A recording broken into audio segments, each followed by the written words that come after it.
बेहतर एक्सपीरियंस के लिए अपने दोनों कानों में हेडफोन्स घुसे दें।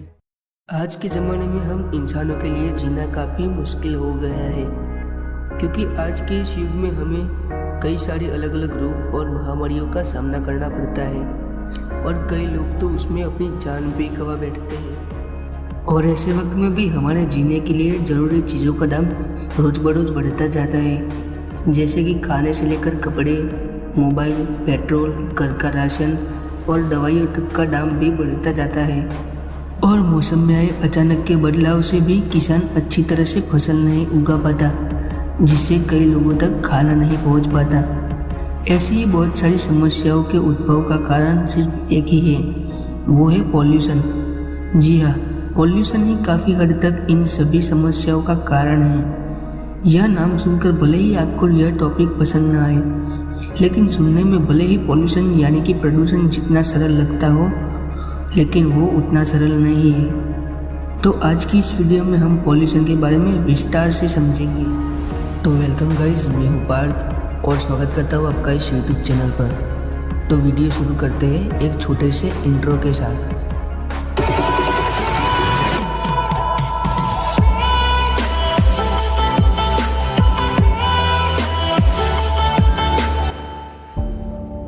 प्रदूषण बचपन में सभी कक्षाओं की पुस्तकों में आने वाला यह शब्द हमें बार बार समझाया जाता था, लेकिन यह सुनकर ही हमें नींद आनी शुरू हो जाती थी।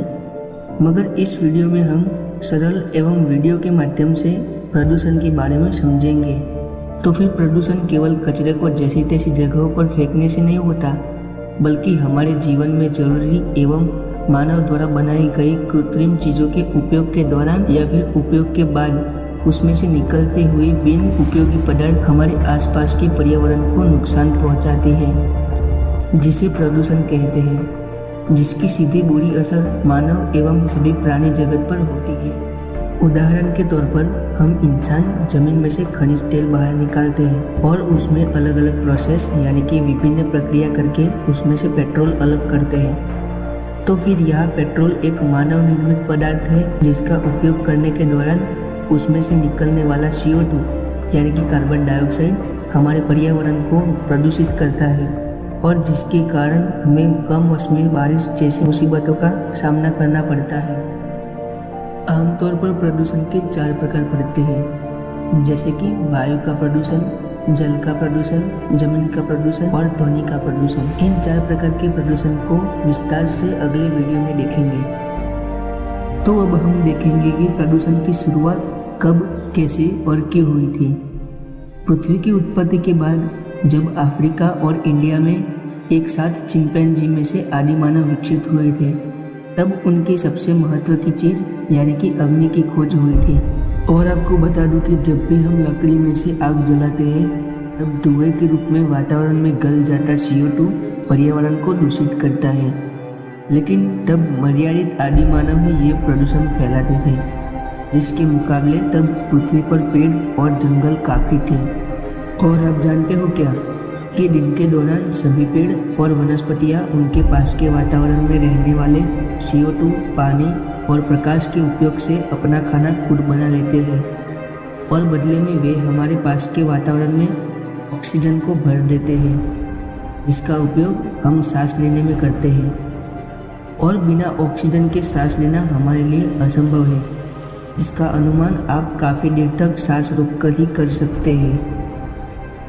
तो इन सभी कारणों से आदि मानव के ज़माने में प्रदूषण का प्रमाण काफ़ी हद तक कम रहता था। लेकिन जब दिन ब दिन हम इंसानों की बुद्धि का विकास होता गया, तब हम इंसानों ने नई नई खोजें शुरू की, जिसमें जंगल के पेड़ों को काटकर रहने लायक गाँव का निर्माण हुआ, जिससे पेड़ों की कटाई की शुरुआत हुई। उसके बाद जब पहिए की खोज हुई, तब उस पहिए से बैलगाड़ी का आविष्कार हुआ। तब उसमें से किसी भी प्रकार का प्रदूषण नहीं होता था। मगर जब उस पहिए के साथ हम इंसानों ने इंजन को जोड़ा, तब उसके घूमने की क्षमता ज़्यादा और तेज बना दी, जिससे हमें मुसाफरी करने में हमारा काफ़ी समय बच जाता था। लेकिन इंजन के उपयोग के दौरान उसमें से निकलने वाला CO2 पर्यावरण को भी प्रदूषित करता था, और उसके अलावा हमें उस इंजन को चलाने के लिए ईंधन की आवश्यकता भी होती थी, जो हम खनिज तेल के स्वरूप में जमीन के नीचे से निकालते थे, जिससे जमीन भी खोखली होती जाती थी। उसके बाद हम इंसानों की आबादी दिन ब दिन बढ़ती गई। तब हमने जंगल को काटकर हमारे रहने लायक गांव बनाए और उसके बाद काफ़ी सारे इंसानों ने मिलकर बड़े बड़े शहर बनाए, जहां सभी प्रकार के व्यवसायकारों की व्यवस्था होती थी और यहाँ से बड़े पैमाने पर प्रदूषण होने की शुरुआत हुई। आज की 21वीं सदी में पृथ्वी पर हम इंसानों की आबादी 700 करोड़ है, जो काफ़ी सारी है। इतने सारे इंसान पृथ्वी के अलग अलग क्षेत्र में रहते हैं और इतने इंसानों को भी सभी प्रकार की सुविधाओं की जरूरत पड़ती है, जो खाने से लेकर रहने के लिए घर, मनोरंजन के लिए टीवी और घूमने के लिए वाहन जैसी कई सारी चीजें हो सकती है। हम इंसानों के जीने के लिए पानी की भी बहुत जरूरत होती है। पहले के जमाने में पानी को नदी, तालाब और कुएं से भरकर लाना पड़ता था, जिससे हमें जितना पानी की जरूरत होती थी उतना ही हम इस्तेमाल करते थे, जिससे पानी का व्यय होता ही नहीं था।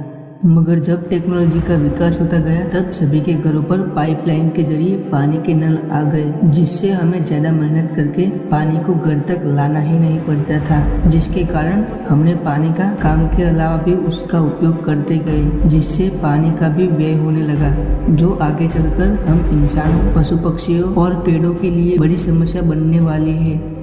मुझे पता है कि आपके मन में यह सवाल जरूर उठता होगा कि हम जब पृथ्वी की फोटो या फिर वीडियो देखते हैं तो वहाँ जमीन से ज्यादा तो पानी दिखता है, तो फिर हमें क्यों भविष्य में पानी की कमी का सामना करना पड़ेगा। तो फिर आप ये जान लीजिए कि जब भी हम पृथ्वी की तस्वीर देखते हैं तब उसमें दिखाई देने वाला जो समुद्री जल है वो हम पीने के लिए इस्तेमाल नहीं कर सकते, क्योंकि उस पानी में काफी सारे क्षार के तत्व होते हैं जो तुरंत ही हमारी किडनी को फेल कर सकते हैं। हम तो केवल बारिश से जमीन पर इकट्ठा होने वाला पानी और जमीन के नीचे से मिलने वाला पानी ही इस्तेमाल कर सकते हैं। और अब जो मैं आपको बताऊंगा, जिसको सुनकर आप दंग रह जाएंगे, तो फिर जान लीजिए कि पृथ्वी पर का 3% पानी ही सभी जीवों के उपयोग के लिए बचा है और वो भी घटकर अब 2% ही रह गया है। जी हाँ दोस्तों, सिर्फ इतना ही पानी हमारे उपयोग के लिए बच गया है। तो अब पता चला ना कि क्यों हमें पहली कक्षा से लेकर पूरे ग्रेजुएशन तक सभी पुस्तकों में पॉल्यूशन के बारे में और उसमें भी जल बचाओ जीवन बचाओ और जल ही जीवन है जैसी पंक्तियाँ देखने को मिलती है। और मुझे पता है कि यह बात जानकर भी सभी व्यक्तियों में से सिर्फ 8% ही लोग इस बात को गंभीरता पूर्वक मानकर अब से पानी की एक बूंद को भी महत्व की सोचकर उसका व्यय बंद करेंगे, जो काफी शर्मजनक बात है। और इसके बाद अगले टॉपिक प्लास्टिक के कारण होने वाले प्रदूषण के बारे में जानेंगे। वीडियो के अगले टॉपिक को शुरू करने से पहले अगर वीडियो पसंद आए तो उसे लाइक करें और शेयर करें। प्लास्टिक हम इंसानों के करीब का दोस्त। आज के ज़माने में प्लास्टिक हम इंसानों के लिए एक अभिन्न अंग और पर्यावरण और सभी जीवों के लिए शत्रु बन गया है। हमारी छोटी से छोटी चीज़ों को लेकर बड़ी से बड़ी चीज़ों में कहीं ना कहीं प्लास्टिक का उपयोग होता ही है। प्लास्टिक के कारण हमारा जीवन काफ़ी सरल बन गया है। प्लास्टिक की चीज़ें काफ़ी कम दामों में बाजार में बिकती है, जैसे कि 100 रुपयों में मिलने वाला कांच का ग्लास अगर प्लास्टिक का होता तो उसका दाम 20 रुपये का होगा। हमारे जीवन के लिए प्लास्टिक की काफ़ी आवश्यकता है और वो जरूरी भी है, लेकिन उसके इस्तेमाल के बाद उसका योग्य निकाल करना भी जरूरी है। प्लास्टिक के उपयोग के बाद उसको कचरे के डिब्बे में डाल देना चाहिए, जिससे वैज्ञानिक पद्धति से उसका निकाल हो सके या फिर उसको पुनः उपयोग के लायक बना सके। लेकिन हम तो ठहरे इंसान, हम प्लास्टिक का उपयोग करके जहाँ अपना मन चाहे वहाँ हम फेंक देते हैं, चाहे वो घर का आंगन हो, नदी हो, तालाब हो, स्कूल हो, घूमने के लायक स्थल हो या बगीचा हो। हम इंसान बड़े शौक से उन्हें कचरा जहाँ वहाँ डालकर गंदा कर देते हैं। और आप अपने मन में यह न सोचिएगा कि मैं तो ऐसा बिल्कुल नहीं करता, हम सब ऐसा करते हैं, इसमें मैं भी शामिल हूँ। लेकिन मैं यह समझकर अपने आप को कचरा जहाँ तहाँ डालने से रोकता हूँ और ऐसा सभी को करना चाहिए। जरा सोचिए, मैं फिर से दोहरा रहा हूँ कि पूरी दुनिया में लगभग 700 करोड़ आबादी हम इंसानों की है। अगर हर एक व्यक्ति दिन में एक प्लास्टिक की बोतल पर्यावरण में जहाँ तहाँ फेंकता है तो सिर्फ एक दिन में ही 700 बोतलों का वेस्ट हमारे पर्यावरण में मिल जाता है। और प्रत्येक व्यक्ति दिन में 1 लीटर पानी पिए तो भी दिन में 700 करोड़ लीटर पानी खत्म हो जाता है। लेकिन प्रत्येक इंसान दिन में कम से कम 4 लीटर पानी तो पीता ही है, जिसका कुल टोटल आप अपनी स्क्रीन पर देख सकते हैं।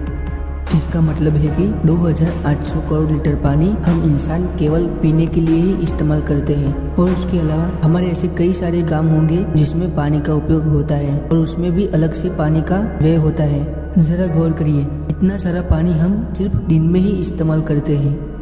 वीडियो काफी लंबी होने के कारण प्लास्टिक हमारे पर्यावरण को आखिर किस हद तक नुकसान पहुंचाता है, जिसके बारे में अगले वीडियो में हम देखेंगे। तब तक जय हिंद, जय भारत।